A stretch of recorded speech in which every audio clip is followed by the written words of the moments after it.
പിന്നെ അവൾ പോയി ഇങ്ങനെയും പോയതിനൊടുങ്ങിയും പോയെങ്കിൽ നല്ല കാര്യം ഞങ്ങൾ ഓർത്തിട്ടുള്ളൂ. അതിനനുസരിച്ച് ആയിട്ടുള്ള ജീവിതത്തിൽ അവൾ മടുത്ത് ഇറങ്ങിപ്പോയതാണ്. ജൈനമ്മേ നമുക്ക് കണ്ടിട്ടുള്ള പള്ളിയിൽ പോകുമ്പോഴും എടുക്കുമ്പോഴും വഴിയെ പോകുമ്പോഴും ഒക്കെ കാണുമ്പോൾ വർത്താനം പറയുകയൊക്കെ ചെയ്യുന്ന, എപ്പോഴും കുറച്ച് പൂവൊക്കെ ആയിട്ട് രാവിലെ പള്ളിയിൽ പോകുകയും എടുക്കുകയൊക്കെ ചെയ്യുന്ന ഒരു വ്യക്തിയായിരുന്നു. അപ്പച്ചൻ പ്രശ്നക്കാരൻ. അതിനനുസരിച്ച് അപ്പച്ചൻ കുടിയും കഴിഞ്ഞ് വന്നു കഴിഞ്ഞാൽ പിന്നെ സമാധാനവും സൗകര്യവും കൊടുക്കത്തില്ലാത്ത ഒരു വ്യക്തിയായിരുന്നു. ഇതൊക്കെ കൊടുക്കുന്നേ, അടിയൊക്കെ കൊടുത്തിട്ടുണ്ട്. കുടുംബത്തിൽ സ്വസ്ഥ. പിന്നെ പിള്ളേരും ഇല്ലല്ലോ. അങ്ങനെയൊക്കെ വരുമ്പോഴത്തേനും അതിൻ്റെതായ ഒരു അവൻ കുടിയും കഴിഞ്ഞ് വരുമ്പോഴത്തേനുള്ള ഒരു കാഴ്ചപ്പാടില്ല. അവൻ നോക്കുമ്പോഴത്തേനും കുടുംബത്തിരിക്കത്തില്ല. അവൻ്റെ കഴുത്ത കിടന്ന മാല, ചെയിൻ, മോതിരം അതൊക്കെ അവനവിടെ ഊരി വെച്ചാൽ അതൊക്കെ എടുത്തോണ്ടാണ് പോയത്. അതല്ലേ 10-12 പോലെ സ്വർണ്ണം ഉണ്ടായിരുന്നു. അവിടെ കയ്യെ വളയുണ്ടായിരുന്നു. അങ്ങനെയൊക്കെ ചെയിനും വളയൊക്കെ ഉണ്ടായിരുന്നു. അവിടെ കഴുത്തെ മാല, കമ്മൽ ഇതൊക്കെ ഉണ്ടായിരുന്നു.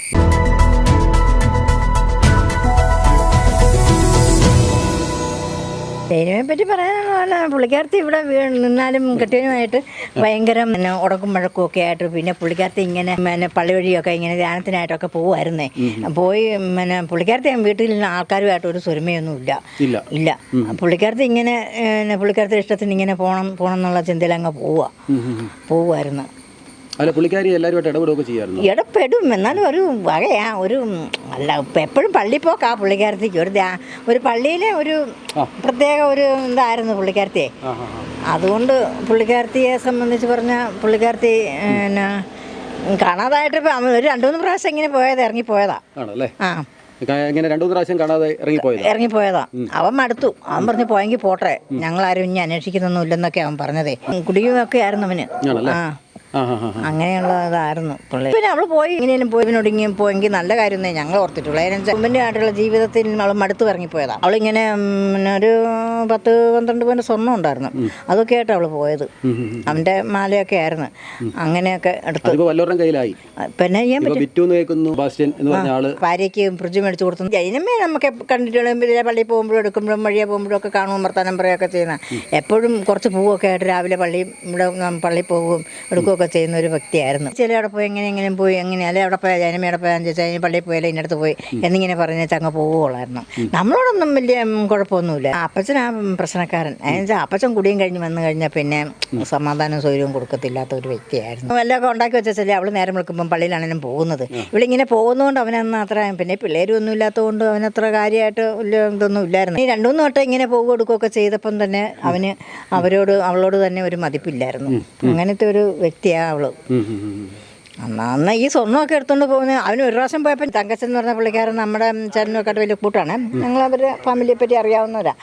അപ്പം ചോദിച്ചപ്പം പറഞ്ഞ് ജൈനമ്മ പോയെങ്കിൽ ഇപ്പോൾ എന്നാ ചെയ്യാൻ പറ്റും. ഞാൻ കുറേയൊക്കെ അന്വേഷിച്ചു. കൊലപാതകമെന്ന് പറയുന്നു. സ്വർണ്ണമൊക്കെ എടുത്ത് വെച്ച് 3-5 പേരെ ഇങ്ങനെ അപ്പം കൊന്നെന്നൊക്കെ അവൻ ഇങ്ങനെ കേട്ടത്. അവരുടെ കയ്യിൽ ഒരു കൊന്ത ചെയിനേ അതും ഉണ്ടായിരുന്നു. പിന്നെ ഒരു മൊബൈൽ ഫോണും അങ്ങനെയൊക്കെ ഉണ്ടായിരുന്നു.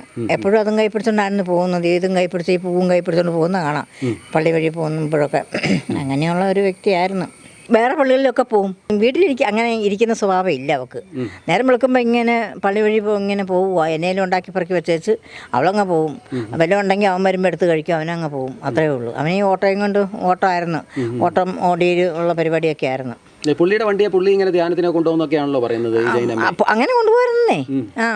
ഒരിടെ ഇവള് പോയിട്ട് ഒരു 5-6 മാസം കഴിഞ്ഞപ്പം തിരിച്ചു വന്നു കഴിഞ്ഞപ്പോഴത്തേനും അവിടെ അവൻ്റെ അപ്പം മരിച്ചപ്പോഴാണ് പിന്നെ തിരിച്ചു വന്നു കഴിഞ്ഞപ്പോഴത്തേനും പിന്നെ അവൻ സ്വീകരിക്കുകയോ എടുക്കുകയൊക്കെ ചെയ്ത്.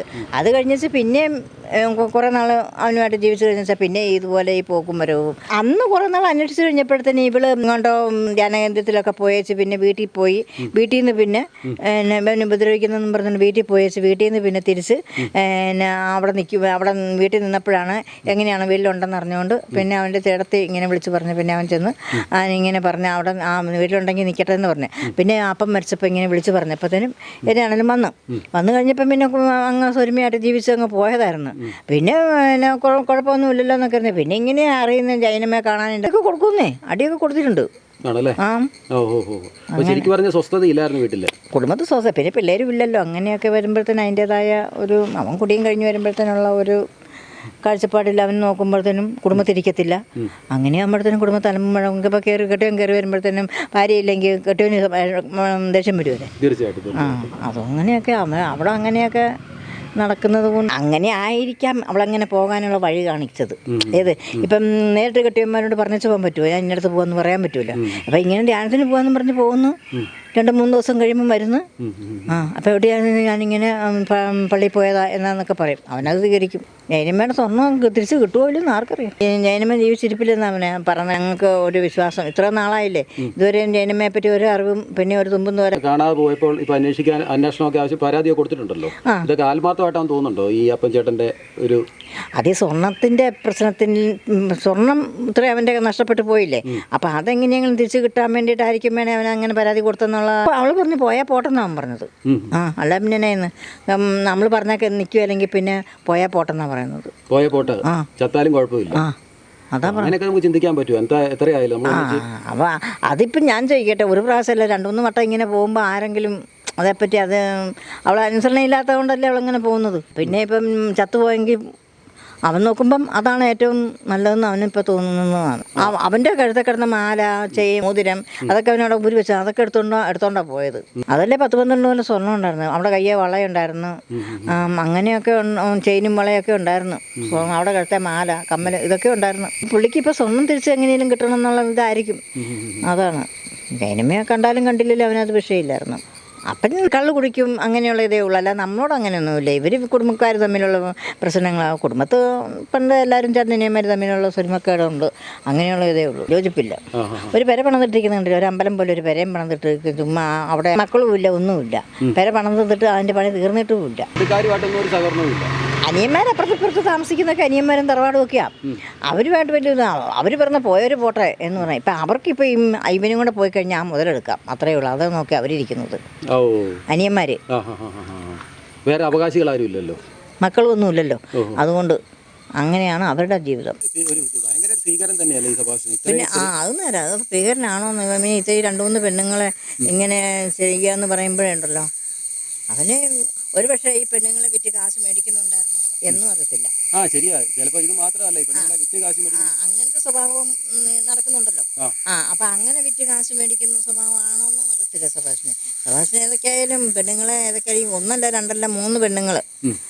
അവനൊരു 19 വയസ്സിൽ ഒരു കാരണവരെ കൊന്നാന്നാ, പട്ടത്താണ്ട് ഒരു കാരണവരെ കൂട്ടിക്കൊണ്ട് പോയി കൊന്നാന്നാ കേട്ടത് സുഭാഷൻ. അങ്ങനെയാണ് വെളിപ്പെടുത്തി അത് അന്ന് പിന്നെ തെളിവൊന്നും ഇല്ലാഞ്ഞുകൊണ്ട് അങ്ങ് മൂടിപ്പോയി. പിന്നെ അത് കഴിഞ്ഞപ്പോൾ ഈ പെണ്ണുങ്ങളുടെ കേസ് വന്നപ്പോഴാണ് ഈ ഡൈനമ്മയുടെ കേസ് വന്നതാണ് കൂടുതലും തെളിഞ്ഞത്. ഇപ്പോൾ ഒരു വീട്ടിൽ കയറി വരുന്നവനെ പോലും വിശ്വസിക്കാൻ പറ്റത്തില്ല ഇന്നത്തെ കാലത്ത്. ഒരു വീട്ടിലൊരു ഇപ്പോൾ ഒരു ഡ്രഗ് വരുന്നു, എന്തെങ്കിലും ഒരു കാര്യത്തിനാണെന്നും പറഞ്ഞ് വരുന്നത്, അവൻ എന്തിനാണ് വരുന്നത്, കള്ളനാണോ നല്ലവനാണോ എന്ന് അറിയാൻ മേലല്ലോ നമുക്ക്. അതറിയാം. അങ്ങനെയൊക്കെ എന്തേലും അപകടങ്ങൾ നടക്കുന്നു. കൂടുതൽ വാർത്തകളും വിശേഷങ്ങളും നിങ്ങൾക്ക് ലഭിക്കാൻ കേരളീയം ന്യൂസ് സബ്സ്ക്രൈബ് ചെയ്യുക. കൂടെ ബെൽ ബട്ടണും അമർത്തുക.